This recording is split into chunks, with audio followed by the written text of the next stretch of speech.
我是依宁，今天要来跟大家聊聊大选。哎呀，反正少我一票也不会有什么大影响啦。投票怎么用？你看到最后还不是一场空这样子。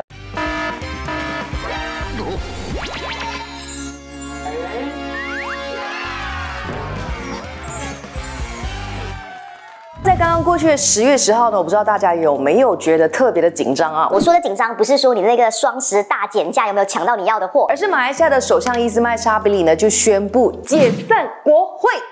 Parlimen ke-14 dibubarkan pada hari ini, Isnin 10 Oktober 2022. 国会就这样子解散了。那么到底接下来呢，我们会遇到什么样子的事情？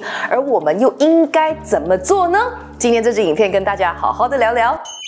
那根据宪法规定呢，马来西亚的国会在解散之后呢，是必须要在60天之内呢举行大选的。选举委员会呢也已经宣布会在来临的星期四召开会议，公布第15届全国大选的提名日和投票日。其实呢，这一次的全国大选呢，是我们马来西亚历史上最特别的一次全国大选。为什么呢？让我来好好告诉你。第一，这是马来西亚改朝换代之后的第一次全国大选。2018年的全国大选呢，我们就终于实现了独立以来的第一次政党轮替。那么当时呢，由马哈迪领导的希望联盟呢，就推翻了纳吉领导在我国执政超过60年的国民阵线。那虽然呢，在2020年的2月21号，那个该死的喜来登政变事件呢，导致希望联盟结束了不到2年的执政生涯。但是呢，也无可否认的是，我们马来西亚确实的实现了这一片土地上的第一次政党轮替。那这个的意义非常重要哦，因为它给我国的政治局势和权力分布带来了全新的局面。第二，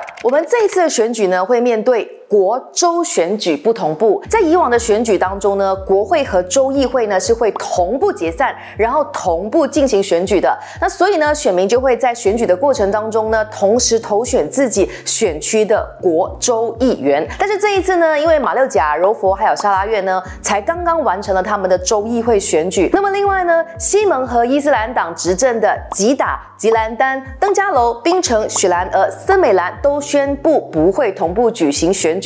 那么针对这样子的情况呢，选举委员会就表示了，其实在这一次的这一个选举呢，我们已经是要耗资10亿令吉了。然而选择不同步的6个州属，他们的执政期限其实也是只剩下6个月而已。所以如果他们到时候呢，等到届满之后再一次的举行选举的话，就不得不额外的耗资多3亿令吉。不过这些州属究竟会不会临时改变主意，要跟上全国大选的脚步呢？恐怕就要等到提名日当天才有定案了。毕竟你知道了，我们马来西亚的政治局势是瞬息万变，加行变。第三，这是反跳槽法案呢通过之后的第一个全国大选。国会下议院呢，在今年的7月28号的时候呢，就以209张的赞成票，在全体222名的国会议员当中，终于获得了2/3的国会议员支持，正式通过了2022年联邦宪法修正第3号法案的3读，顺利通过了反跳槽法案。那么这项法案呢，就规定了，如果你是退党或者是跳槽的国会议员呢，就等同于你要交出这个议席，必须要举行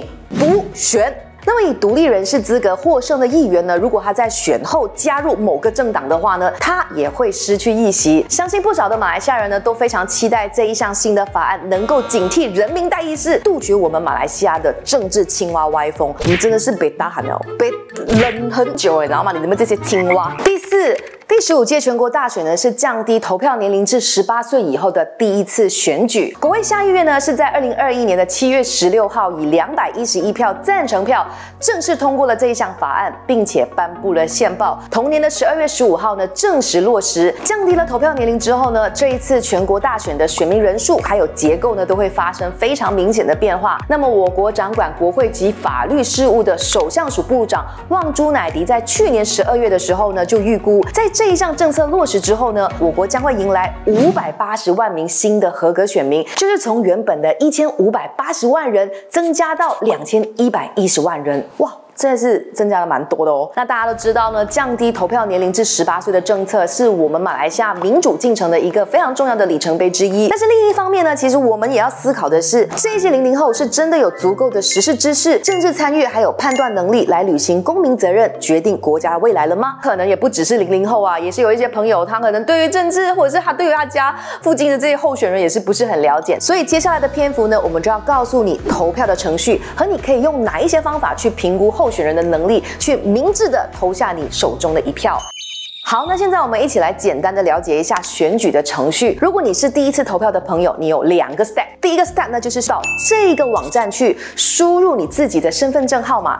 那到时候呢，你就可以看得到你自己的国州选区是哪一区，去确认自己的选民身份。第二阶段呢，就是选举当天为了避免人潮拥堵，要大排长龙。那么选举委员会呢，通常都会建议不同年龄层的人呢，会在不同的时段去到投票站去投票的。不过如果你想要跟你的家人一起出发去投票，也是 OK 的。最重要要记得的就是一定要带上你的 IC 身份证。那你才可以让工作人员呢去对你的身份呢进行这个验证，然后呢他就会给你一张选票啦，然后并且呢会在你的手指上面呢点上这个墨汁，然后你只是需要到隐蔽的这个划票区去投选你要选的人，然后再将这个选票折好投入票箱，那么就完成了这个投票的程序了。那一般上呢，除了是联邦直辖区之外的选民呢，都是会得到2张选票的，分别让你去投选州议员还有国会议员。不过因为这一次的选民呢，到底会拿到1张还是2张选票呢，就要看你所在的州属有没有跟随着国会的步伐解散了。那这里呢，有一点要提醒大家的就是啊，我觉得这个蛮搞笑啊。正确的投票方式呢，应该是在你的候选人啊，你要选的那个候选人的格子里面呢打个叉，这样子呢才能够确保你的选票是有效的。什么打勾啊、画苹果啊、画骷髅头什么，全部都是不行的啊。